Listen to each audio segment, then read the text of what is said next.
প্রিয় ভাইয়েরা, প্রিয় মা বোনেরা, লাইলাতুল কদরে এই ভুলগুলো কখনোই করবেন না। যদি করেন ঈমান হারা হইয়া, বেঈমান হইয়া, কাফের হইয়া মৃত্যুবরণ করার সম্ভাবনা রয়েছে যদি তওবা ছাড়া মৃত্যুবরণ করেন। বিশেষ করে প্রিয় ভাইয়েরা, প্রিয় মা বোনেরা, 4টি ভুলের কথা বলে দিব। এই 4টি ভুল কখনোই আপনারা করবেন না। আজকের এই বয়ানটি শুনে আপনারা দেখবেন এই 4টা ভুলের কোনো একটা ভুল করেন কিনা। যদি করেন তাহলে লাইলাতুল কদরে আপনার ইবাদত বন্দেগী করে কোনো লাভ হবে না।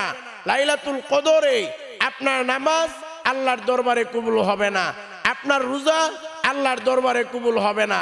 লাইলাতুল কদরে আপনার দোয়া, কালাম, ইবাদত বন্দেগী কোনো কিছুই আল্লাহর দরবারে কবুল হবে না, এবং আপনার সারা জীবনের যত আমল আছে, নামাজ, রোজা, ইবাদত বন্দেগী সব কিছু বিনষ্ট হয়ে যাবে, ধ্বংস হয়ে যাবে, বরবাদ হয়ে যাবে। এই জন্য প্রিয় ভাইয়েরা, প্রিয় মা বোনেরা, আমি আপনাদেরকে বলবো আপনারা আজকের এই বয়ানটা শুনে দেখেন এই 4টা ভুলের কোনো একটা ভুল আপনারা করেছেন কিনা বা করতেছেন কিনা। যদি করে থাকেন আজকে বয়ানটা শুনে ওই ভুলটা ছেড়ে দিবেন, এবং বয়ানের শেষে আমি আপনাকে তওবা করায় দিব, আমার সঙ্গে তওবা করে নিবেন এবং তওবার ছোট্ট এই দোয়াটা পড়ে নিবেন। তাহলে আল্লাহ আপনাদের ভুলগুলো মাফ করে দিবেন এবং আল্লাহ জান্নাত দান করবেন, আপনাদের দোয়া, ইবাদত, বন্দেগী আল্লাহ কবুল করবেন। সুবহানাল্লাহ, সুবহানাল্লাহ। তবে প্রিয় ভাইয়েরা, প্রিয় মা বোনেরা, আজকে অনেকে তওবার মধ্যে এমন একটা ভুল করে যেই ভুলের কারণে তার তওবাটাই কবুল হয় না। আজকে অনেকে সঠিকভাবে, সঠিক নিয়মে তওবাটাও করতে জানে না। দেখেন আজকে অনেকে মনে করে ইমাম সাহেব হুজুর তওবা করাই দিছে, তওবা হয়ে গেছে। আবার অনেকে মনে করে আস্তাগফিরুল্লাহ ওয়া আতুবু ইলাইহি পড়লাম, পুরোপুরি তওবা হয়ে গেছে।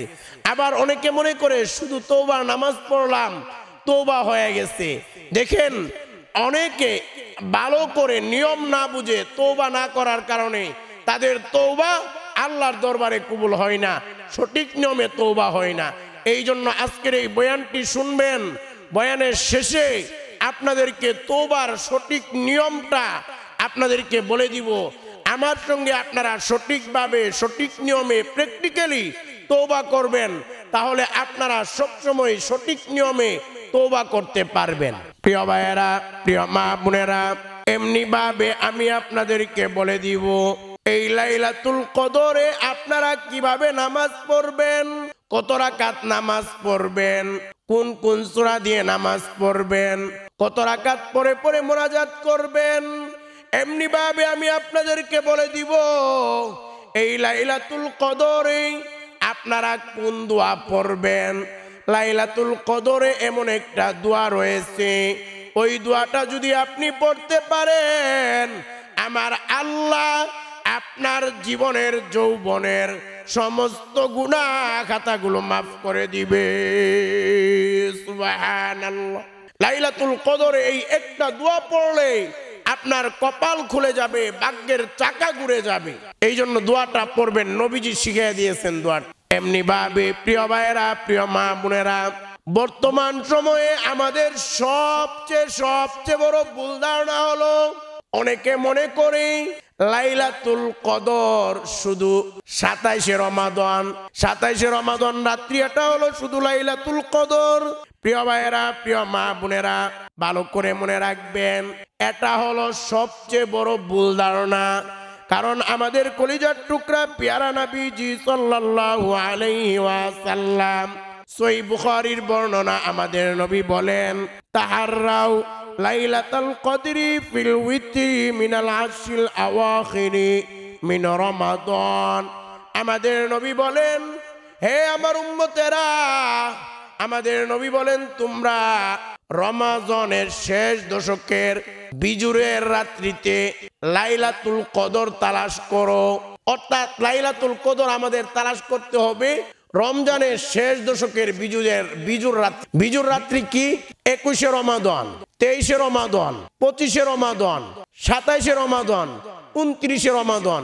এই যে বিজুরের রমজান গুলো আছে, এই বিজুরের রাত্রিগুলাতে, রমজানের শেষ দশকের বিজুরের রাত্রিগুলাতে লাইলাতুল কদর হতে, যে কোনো রাতে লাইলাতুল কদর হতে পারে। 21শে রমজান হয়ে গেছে, এখন আপনি 27 রমজান ইবাদত করছেন, 21শে রমজান করেন নাই, তাহলে কিন্তু আপনার 21শে রমজান লাইলাতুল কদর মিস হয়ে গেল। আপনি মনে করেন 29শে রমজান লাইলাতুল কদর হয়েছে, আপনি শুধু 27 নিয়ে বসে আছেন, 27 রমজান নিয়ে, তাহলে কিন্তু আপনার লাইলাতুল কদরটা মিস হয়ে যাবে। প্রিয় ভাইয়েরা, প্রিয় মা বোনেরা, এই জন্য ভালো করে শুনবেন, এই লাইলাতুল কদর অনেক অনেক দামি, অনেক দামি একটা রাত। এই পৃথিবীর সবচেয়ে দামি সর্বশ্রেষ্ঠ রাত হলো লাইলাতুল কদর, কদরের রাত। প্রিয় ভাইয়েরা, প্রিয় মা বোনেরা, ভালো করে মনে রাখবেন, এই লাইলাতুল কদরের গুরুত্ব এবং ফজিলত বুঝাইতে গিয়া আমার আল্লাহ পবিত্র কোরআনে একটা সূরা নাজিল করে দিলেন, সূরাতুল কদর। ওই সূরার মধ্যে আল্লাহ রাব্বুল আলামিন বলেন, ইন্না আনজালনাহু ফি লাইলাতিল কদর ওয়া মা আদরাকা মা লাইলাতুল কদর লাইলাতুল কদরি খায়রুম মিন আলফি শাহর। আল্লাহ বলেন, আমি এই কোরআন কদরের রাত্রিতে নাজিল করেছি। ওয়ামা আদরাকা মা লাইলাতুল কদর, ও গো নবীজি, কদরের রাতটা কি জিনিস আপনি জানেননি? আল্লাহ নিজেই প্রশ্ন করলেন, আবার নিজেই প্রশ্নের জবাব দিলেন। লাইলাতুল কদরি খায়রুম মিন আলফি শাহর, কদরের রাত 1000 মাস ইবাদতের চাইতে উত্তম। 1000 মাস ইবাদত করলে যে সওয়াব হবে, কদরের একটা রাত্রিতে আপনি যদি সঠিক নিয়মে সঠিকভাবে ইবাদত বন্দেগী করতে পারেন, তাহলে 1000 মাসের ইবাদত বন্দেগীর চাইতেও বেশি সওয়াব, বেশি নেক আমার আল্লাহ আপনাকে দান করে দিবেন। সুবহানাল্লাহ। এমনি ভাবে প্রিয় ভাইয়েরা, প্রিয় মা বোনেরা, এই লাইলাতুল কদরে আল্লাহ রাব্বুল আলামিন আরশে আজিম থেকে 7 আসমান পাড়ি দিয়ে প্রথম আসমানে চলে আসে। কদরের রাত্রিতে আল্লাহ রাব্বুল আলামিন মাগরিবের পরে আরশে আজিম থেকে প্রথম আসমান, দুনিয়ার আসমানে চলে আসে। প্রথম আসমানে এসে আপনাকে, আমাকে, আমাদের সকলকে আল্লাহ ডাকতে থাকে। ডেকে ডেকে আল্লাহ বলে, আলা মিন মুস্তাগফিরিন ফাগফির লাহু। আল্লাহ বলে, আসলে কোন গুনাহগার বান্দা বান্দি জীবনে অনেক গুনাহ করেছো, অন্যায় অপরাধ করেছো, আমি আল্লাহর কাছে মাফ চাইবা। আমি আল্লাহ তোমার জীবনের যৌবনের সব গুনাহগুলো মাফ করে দিব। সুবহানাল্লাহ। এমনি ভাবে আল্লাহ ডাকতে থাকে, আসুনি কোন রিজিক প্রত্যাশী, আমি আল্লাহর কাছে রিজিক চাইবা, আমি আল্লাহ তোমাকে রিজিক দান করব। আসুনি কোন বিপদগ্রস্ত ব্যক্তি, আমি আল্লাহর কাছে বিপদ থেকে মুক্তি চাইবা, আমি আল্লাহ বিপদ থেকে মুক্তি দান করব। এইভাবে করে করে আল্লাহ রাব্বুল আলামিন মাগরিবের পর থেকে ফজরের আগ পর্যন্ত তাম পৃথিবীর মানুষদেরকে আল্লাহ ডাকে।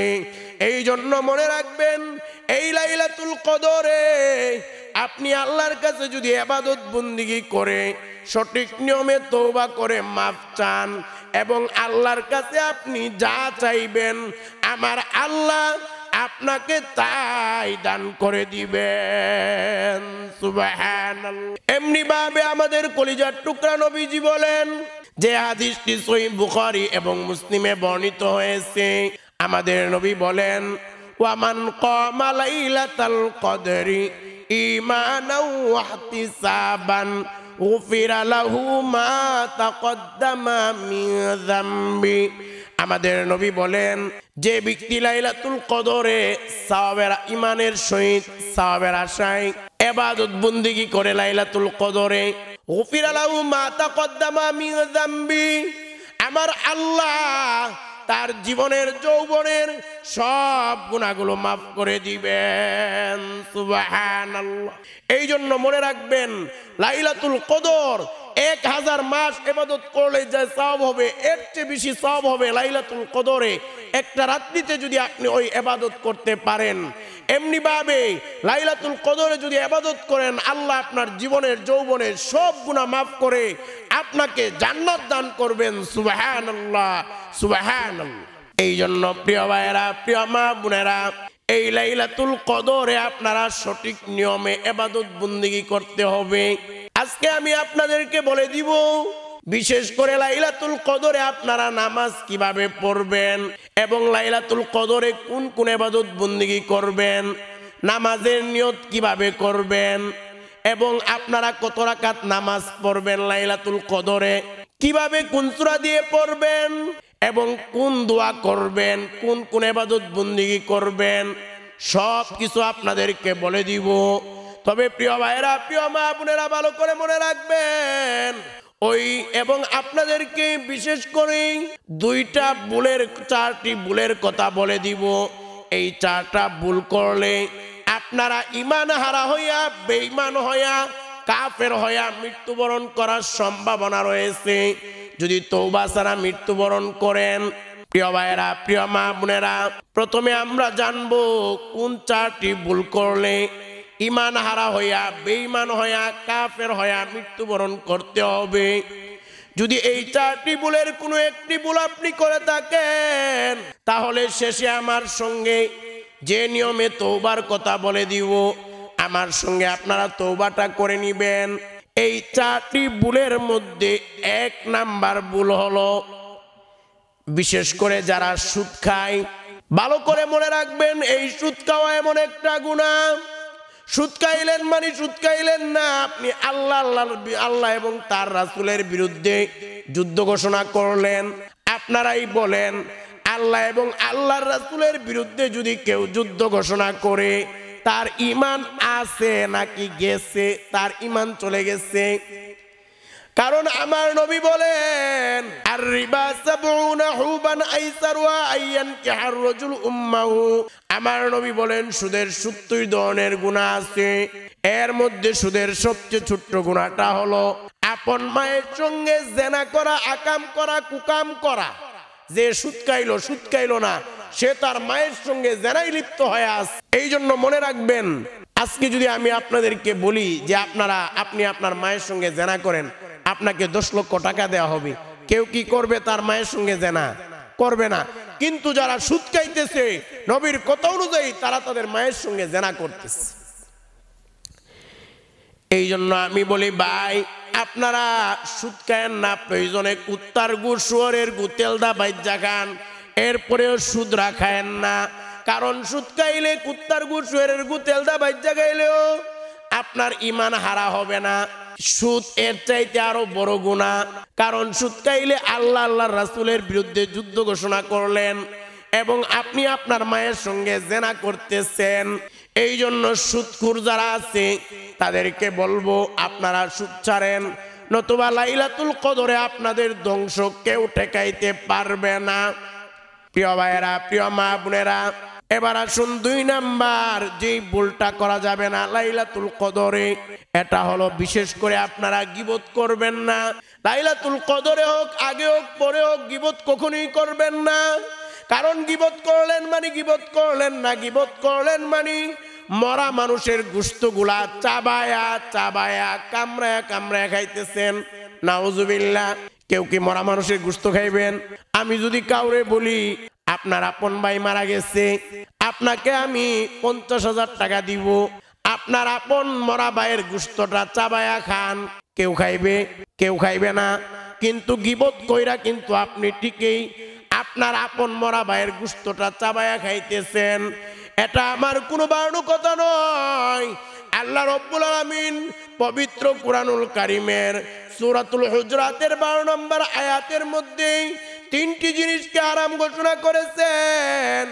এর মধ্যে 3 নাম্বার আল্লাহ যে জিনিসটাকে হারাম ঘোষণা করলেন, আমার আল্লাহ বলে দিলেন, ওয়ালা ইয়াগতাব বাদুকুম বাদা আইয়ুহিব্বু আহাদুকুম আইয়াকুলা লাহমা আখিহি মাইতান ফাকারিহতুমু। আল্লাহ বলে দিলেন, হে মুমিনেরা, তোমরা একে অপরের গীবত করবা না। একে অপরের গীবত করা, তোমরা কি তোমাদের মৃত ভাইয়ের গোশত খাইতে পছন্দ করো নাকি? অবশ্যই তোমরা অপছন্দ করো। অর্থাৎ আমার আল্লাহ বুঝিয়ে দিলেন এই দুনিয়ার মানুষেরা গীবত করা মানে গীবত করা নয়, গীবত করা মানে মৃত মানুষের গোশতগুলো চাবায়া চাবায়া কামড়ায়া কামড়ায়া খাওয়া। নাউযুবিল্লাহ। এমনি ভাবে প্রিয় ভাইয়েরা, প্রিয় মা বোনেরা, গীবতে আমাদের নবী বলেন, এ আমার উম্মতেরা তোমরা গীবত করবা না। গীবতের মধ্যে 3 ধরনের ক্ষতি রয়েছে। 1 নাম্বার ক্ষতি হলো গীবতকারীর কোন নেক আমল আল্লাহর দরবারে কবুল হবে না। আপনি গীবত করেছেন, নামাজ পড়েছেন, আপনার নামাজ আল্লাহর দরবারে কবুল হবে না। আপনার রোজা আল্লাহর দরবারে কবুল হবে না। আপনার লাইলাতুল কদরের ইবাদত বন্দেগী কোনো কিছুই আল্লাহর দরবারে কবুল হবে না। এমনি ভাবে গীবতের 2 নাম্বার ক্ষতি হলো গীবতকারীর কোনো দোয়া আল্লাহর দরবারে কবুল হবে না। গীবতের 3 নাম্বার ক্ষতি হলো গীবতকারীর আমল নামায় গুনাহ বাড়তে থাকে। গীবত করার 4 নাম্বার ক্ষতি হলো আপনি যদি কারো গীবত করেন, যার গীবত করলেন তার আমল নামায় আপনার যত নেক আমল আছে সব চলে যাবে। এই যে লাইলাতুল কদরে ইবাদত বন্দেগী করবেন, আপনি যার গীবত করেছেন তার আমল নামায় আপনার লাইলাতুল কদরের ইবাদত বন্দেগী গুলো চলে যাবে। আবার আপনি যার গীবত করেছেন তার আমল নামায় যে গুনাহগুলো আছে ওই গুনাহগুলো আপনার আমল নামায় চলে আসবে। এই জন্য মনে রাখবেন, আপনারা যদি গীবত করে থাকেন, সুদ খেয়ে থাকেন, গীবত কে না করে, সবাই তো করে। আপনারা যদি গীবত করে থাকেন তাহলে আপনারা অবশ্যই বয়ানের শেষে আমার সঙ্গে তওবা করে নেবেন এবং তওবার ছোট্ট দোয়াটা পড়ে নেবেন। তাহলে আল্লাহ আপনাদের গীবতের গুনাহ মাফ করে দিবেন, সুদের গুনাহ মাফ করে দিবেন। এই জন্য তওবাটা অবশ্যই করবেন। এমনি ভাবে 3 নাম্বার হলো আপনারা শিরিক কুফর করবেন না। শিরিক কুফর করলে তো জীবনের সব কিছু বরবাদ। আর শিরিক কুফর অবস্থায় যদি মারা যান, তওবা ছাড়া, খাঁটি তওবা ছাড়া মারা যান, চিরস্থায়ী জাহান্নামী হয়ে যাবেন। শিরিক কুফর অনেক ধরনের রয়েছে। অনেক সময় আমরা জেনে না জেনে, বুঝে না বুঝে শিরিক করে ফেলি। অনেকে আমরা কথার মাধ্যমে শিরিক করতেছি, আমরা জানিও না। এই জন্য আপনারা অবশ্যই বয়ানের শেষে তওবাটা করে নেবেন। 4 নাম্বারে যেই ভুলটা করা যাবে না, এটা হলো বান্দার হক নষ্ট করবেন না। আপনারা যদি বান্দার হক নষ্ট করে থাকেন তাহলেও আপনারা বয়ানের শেষে তওবা করে নেবেন, তওবার দোয়া পড়ে নেবেন। আমি যে নিয়মে বলবো ওইভাবে, তাহলেও আল্লাহ আপনাদেরকে মাফ করে দিবেন। প্রিয় ভাইয়েরা, প্রিয় মা বোনেরা, এবার আসুন আমি আপনাদেরকে বলে দিব আপনারা লাইলাতুল কদরে কিভাবে নামাজ পড়বেন, কত রাকাত পড়বেন। দেখেন লাইলাতুল কদরে কিভাবে নামাজ পড়বেন। লাইলাতুল কদরে আপনারা এশার নামাজের পরে 2 রাকাত সুন্নত নামাজ পড়বেন, পড়ার পরে বেতের নামাজটা রেখে দিবেন। লাইলাতুল কদরের নামাজের শেষে বেতের নামাজটা পড়বেন, এটা হলো। অথবা তাহাজ্জুদ নামাজের পরে আপনারা বেতের নামাজটা পড়তে পারেন। তো লাইলাতুল কদরের নামাজ কয় রাকাত পড়বেন? আপনি 2 রাকাত পারেন, 4 রাকাত পারেন, 8 রাকাত পারেন, 12 রাকাত পারেন, এটা আপনার ইচ্ছা, কোনো নির্দিষ্ট সংখ্যা নেই। এখন এই নামাজটা কিভাবে পড়বেন, কোন সূরা দিয়ে পড়বেন? যে কোনো সূরা দিয়ে পড়তে পারেন। হ্যাঁ, যদি পারেন প্রথমে সূরাতুল কদর, ইন্না আনজালনাহু ফি লাইলাতিল, এটা দিয়েও পড়তে পারেন। আবার এটা ছাড়া অন্য কোনো সূরা দিয়েও পড়তে পারেন, এটা আপনার ইচ্ছা। তবে এটা দিয়েও অনেকে পড়তে পারেন। তো 2 রাকাত নামাজ কিভাবে পড়বেন এটা আমি আপনাদেরকে প্র্যাকটিক্যালি বলে দিই, তাহলে আপনাদের নামাজটা পড়তে সহজ হবে। এটা হলো আপনারা এই নামাজের প্রথমে নিয়ত করবেন দাঁড়িয়ে লাইলাতুল কদরের। কিভাবে? আমি লাইলাতুল কদরের 2 রাকাত নফল নামাজ আল্লাহর জন্য দেই, অথবা আমি 2 রাকাত নফল নামাজ আল্লাহর জন্য দেই, এতটুকু বললে হয়ে যাবে নিয়ত। নিয়ত করে আল্লাহু আকবার বলে আপনি হাত বাঁধবেন। আল্লাহু আকবার বলে হাত বেঁধে আপনি সানা পড়বেন, নামাজে যে সানাটা পড়েন। এরপর আপনি আউযু বিল্লাহ বিসমিল্লাহ পড়ে সূরা ফাতিহা পড়বেন, সূরা ফাতিহার সঙ্গে সূরা মিলাবেন। এরপর আপনি আল্লাহু আকবার বলে রুকুতে যাবেন, রুকুতে গিয়ে রুকুর তাসবিহ 3 বার 5 বার যে যতবার পারেন পড়বেন, বেজুর পড়বেন। এরপর আপনারা রুকু থেকে সামি আল্লাহু লিমান হামিদা বলে দাঁড়াবেন, দাঁড়িয়ে আপনারা রব্বানা লাকাল হামদ পড়বেন। এরপর আপনারা আল্লাহু আকবার বলে সেজদায় চলে যাবেন, সেজদায় গিয়ে সেজদার তাসবিহ পড়বেন। পরে আবার উঠবেন আল্লাহু আকবার বলে, আবার সেজদায় যাবেন, আবার সেজদা থেকে সোজা হয়ে দাঁড়াবেন দ্বিতীয় রাকাতের জন্য। দাঁড়িয়ে আপনারা আউযু বিল্লাহ বিসমিল্লাহ পড়ে সূরা ফাতিহার সঙ্গে নুসরা মিলাবেন। মিলানোর পরে আবার রুকুতে যাবেন, রুকু থেকে উঠবেন যেভাবে বললাম, আবার সেজদায় যাবেন। সেজদা থেকে যেহেতু 2 রাকাত করে পড়বেন নামাজটা, তো আপনারা দ্বিতীয় রাকাতে বসবেন, বৈশা তাশাহুদ পড়বেন, আত্তাহিয়াতু, এরপর নামাজের দুরূদ পড়বেন। এরপর আপনারা সানা পড়বেন, পরে দুনো দিকে সালাম ফিরে এভাবে নামাজটা আপনারা শেষ করবেন। এভাবে করে করে 2 রাকাত করে নামাজ পড়বেন, যে কোনো সূরা দিয়ে পড়তে পারেন। প্রিয় ভাইয়েরা, প্রিয় মা বোনেরা, এখন কথা হলো এই লাইলাতুল কদরে আপনারা নামাজ, নফল নামাজ পড়বেন, এটা হলো একটা আমল। দ্বিতীয়ত আমল হলো লাইলাতুল কদরে আপনারা নফল ইবাদত বন্দি করবেন, জিকির আজকার করবেন, সুবহানাল্লাহ, আলহামদুলিল্লাহ, আল্লাহু আকবার, লা ইলাহা ইল্লাল্লাহ, এই জিকির আজকার গুলো করবেন। এমনি ভাবে কোরআন তেলাওয়াত করবেন, এমনি ভাবে লাইলাতুল কদরে বেশি বেশি করে দুরূদ পড়বেন নবীর উপরে, এবং আস্তাগফিরুল্লাহ ওয়া আতুবু ইলাইহি পড়বেন, বেশি বেশি তওবা করবেন। এখন কথা হলো আপনারা আমার সঙ্গে এখনই এই তওবাটা করে নেবেন এবং তওবার দোয়াটা পড়ে নেবেন, তাহলে সঠিক নিয়মে তওবাটা আপনারা শিখে যাইবেন। কারণ আজকে অনেকেই তওবার মধ্যে ভুল করে, যার কারণে তাদের তওবাটাই হয় না। এই জন্য মনে রাখবেন প্রিয় ভাইয়েরা, প্রিয় মা বোনেরা, এবং তওবার দোয়াটা আমার সঙ্গে পড়ে নেবেন, তাহলে আমার আল্লাহ রব্বুল আলামিন আপনার জীবনের যৌবনের যত ধরনের গুনাহ আছে সব গুনাহগুলো মাফ করে দিয়ে এই লাইলাতুল কদরে আমার আল্লাহ আপনাকে জান্নাত দান করে দিবেন। সুবহানাল্লাহ। এই তওবা করার জন্য সর্বপ্রথম কাজ হলো আপনারা আমার সঙ্গে এখনই 3টা কথা বলবেন, এখনই মন থেকে 3টা কথা বলবেন। এটা মুখে মুখেও বলতে পারেন, মনে মনেও বলতে পারেন। প্রথমত আপনি আল্লাহকে বলবেন, আল্লাহ আমি জীবনে অনেক গুনাহ করেছি, অন্যায় অপরাধ করেছি। দ্বিতীয়ত আপনি আল্লাহকে বলবেন, আল্লাহ আমি সব গুনাহ ছেড়ে দিলাম, আর জীবনে গুনাহ করব না। তৃতীয়ত আপনি আল্লাহকে বলবেন, আল্লাহ আমি তওবা করলাম, ইস্তেগফার করলাম, আপনি আমাকে মাফ করে দেন।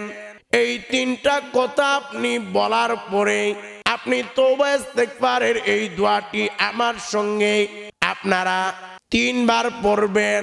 তবে মনে রাখবেন এই 3টা কথা আপনি বললেন ভালো কথা, তবে আপনি যদি বান্দার কোনো হক নষ্ট করে থাকেন তাহলে আপনি অবশ্যই ওই বান্দা থেকে মাপ নিবেন। দেখেন এখন আমার সঙ্গে দোয়াটা পড়ে নিবেন, আর আপনারা যখনই সুযোগ হবে আজকে থেকেই আপনারা যাদের হক নষ্ট করেছেন যদি পারেন তাদের হক দিয়ে দেওয়া, তাদের ক্ষতিপূরণ দিয়ে দেওয়া। আর যদি তা সম্ভব না হয় তাহলে আপনি গিয়ে বলবেন যাদের সাথে আপনার লেনাদেনা বা বিভিন্ন সমস্যা হয়েছে, এভাবে গিয়ে মাপ নিবেন, বলবেন যে দেখেন লাইলাতুল কদর এসে গেছে, আপনি আমাকে মাফ করে দেন, আমিও আপনাকে মাফ করে দিলাম। কারণ আমাদের জানা অজানা অনেক ধরনের ভুল ভ্রান্তি বা অনেক ধরনের আমাদের সমস্যা হতে পারে, থাকতে পারে, তো আপনি আমাকে মাফ করে দেন, আমিও আপনাকে মাফ করে দিলাম। এভাবে করে করে আপনিও মাফ নিয়ে নিবেন, উনিও মাফ নিয়ে নিল, সবই তো উনি মাফ করে দিল, আপনি ওনাকে মাফ করে দিলেন। তবে মাফ নিবেন, বান্দার হক মাফ না ছাড়া কিন্তু তওবা কবুল হবে না। অনেকে এটা বুঝে না, অনেকে মনে করে ইমাম সাহেব তওবা করাইছে, হুজুরের সাথে তওবা করেছে, তওবা মনে শেষ না। যেই 3টা কথা বললাম এই 3টা কথা বলতে হবে তওবার আগে, এবং আপনারা বান্দার হক থাকলে এটাও আপনারা এভাবে মাফ নিয়ে নিবেন। পারলে ক্ষতিপূরণ দিবেন, না পারলে আপনারা মৌখিকভাবে বলে দিবেন যে ভাই অনেক ধরনের ভুল হয়েছে, অনেক কষ্ট দিছি আপনাকে, লাইলাতুল কদর এসে গেছে, আপনি আমাকে মাফ করে দেন, আমি আপনার সব মাফ করে দিলাম। এভাবে করে মাফ নিয়ে নেন। প্রিয় ভাইয়েরা, প্রিয় মা বোনেরা, এইভাবে আপনারা 3টা কথা আমার সঙ্গে বলার পরে আপনারা মাফ নিবেন। এরপর আপনারা তওবার এই দোয়াটি আমার সঙ্গে পড়বেন। আপনারা পড়েন আমার সঙ্গে, এখন পড়েন, এটা যে কোনো সময় পড়তে পারেন, সহজ দোয়া। এভাবে পড়বেন, আস্তাগফিরুল্লাহ ওয়া আতুবু ইলাইহি, আস্তাগফিরুল্লাহ ওয়া আতুবু ইলাইহি। এভাবে করে করে তওবার দোয়া আপনারা পড়তে থাকবেন। এটা সব সময় পড়তে পারেন, সমস্যা নেই। এখন কথা হলো লাইলাতুল কদরের রাত্রিতে আপনারা কোন দোয়া পড়বেন। প্রিয় ভাইয়েরা, প্রিয় মা বোনেরা, আম্মা জান আয়েশা রাদিয়াল্লাহু তাআলা আনহা আমাদের নবীকে জিজ্ঞেস করলেন, ওগো নবীজি আমি যদি লাইলাতুল কদর পেয়ে যাই তাহলে কোন দোয়া পড়ব? আমার নবী বললেন, আয়েশা তুমি যদি লাইলাতুল কদর পেয়ে যাও তাহলে এই দোয়াটা তুমি পড়বা। আমারও এই দোয়াটা পড়তে হবে। দোয়াটি আমার সঙ্গে আপনারা পড়েন এবং লাইলাতুল কদরেও দোয়াটি পড়বেন। দোয়াটি হলো আল্লাহুম্মা ইন্নাকা আফুন তুহিব্বুল আফওয়া ফাফু আন্নি। এই দোয়াটা আপনারা পড়বেন লাইলাতুল কদরে। আল্লাহুম্মা ইন্নাকা আফুন, কত সুন্দর দোয়ার অর্থটি। আল্লাহুম্মা ইন্নাকা আফুন, হে আল্লাহ আপনি ক্ষমা, ফাফু আননি, আপনি আমাকে মাফ করেন। এই জন্য প্রিয় ভাইয়েরা, প্রিয় মা বোনেরা, যেই নিয়মে বলে দিলাম ওই নিয়মে আপনারা লাইলাতুল কদরে ইবাদত বন্দেগী করবেন। এই একটা বয়ান যদি আপনারা সঠিকভাবে শুনেন তাহলে লাইলাতুল কদরে সঠিক নিয়মে নামাজ পড়তে পারবেন, ইবাদত বন্দেগী করতে পারবেন, এবং লাইলাতুল কদরে সঠিক নিয়মে তওবা করতে পারবেন। এবং লাইলাতুল কদরে যেই ভুলগুলো করলে আপনার ঈমান চলে যাওয়ার সম্ভাবনা রয়েছে, জীবনের সব আমল বরবাদ হওয়ার সম্ভাবনা রয়েছে, ওই ভুলগুলো থেকে আপনি বাঁচতে পারবেন।